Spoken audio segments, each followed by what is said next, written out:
Sleepless Historian. Every night at exactly 10 p.m., the old historian unlocked the same wooden door.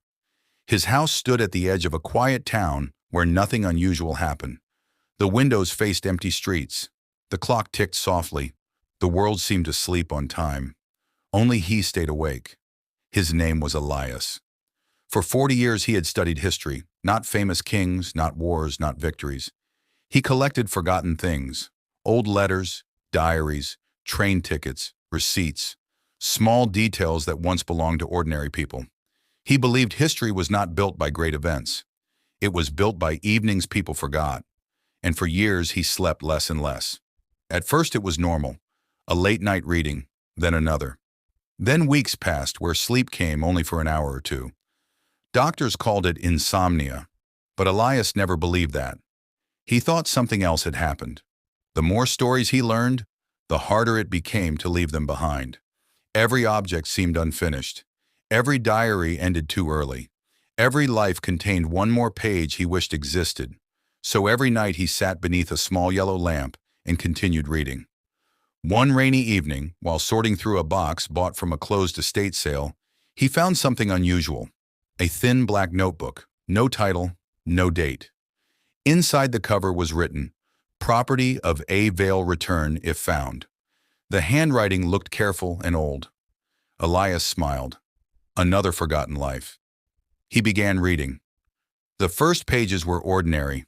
Weather notes, descriptions of streets, observations. Then things slowly changed.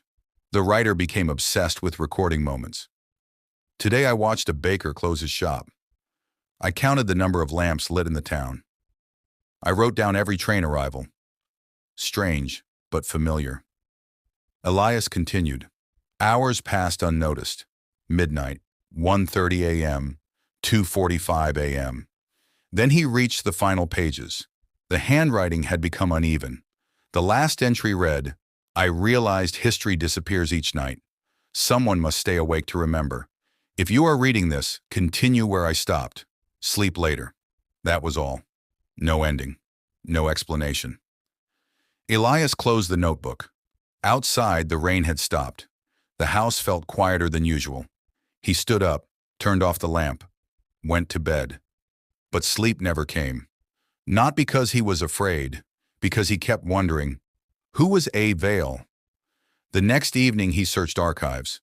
No records, no photographs, no census entries, nothing. Yet the notebook paper was real. Ink was old. Someone had written it. Night after night he returned to it. Then he noticed something impossible. A new sentence had appeared. At the bottom of the final page, it said, "What happened today?" Elias stared. He was certain those words had not been there. After a long pause, he picked up a pen. He wrote, "Rain stopped at midnight." The next morning, another sentence appeared. "Good, continue." Days became weeks. Every night the notebook asked simple questions. "What did you hear? Who passed your window? What changed?" Elias answered. He began recording tiny moments. A child riding a bicycle, a neighbor watering plants, birds at dawn, tea left unfinished, things nobody remembers. Slowly he realized he was sleeping again. Not less, more. Because he no longer tried to remember everything. He wrote it down and let it go. Months later, the notebook reached its final page. One new line appeared. "History survives because people cannot remember everything." Then underneath, "You may sleep now." That night, Elias closed the notebook, turned off the lamp, opened the window, listened to the quiet street, and for the first time in years, he went to bed before midnight. The notebook remained on the shelf, blank, silent, finished. But sometimes, late at night, if rain tapped against the glass, Elias thought he could still hear pages turning somewhere in the house, not asking for more, just remembering. The end.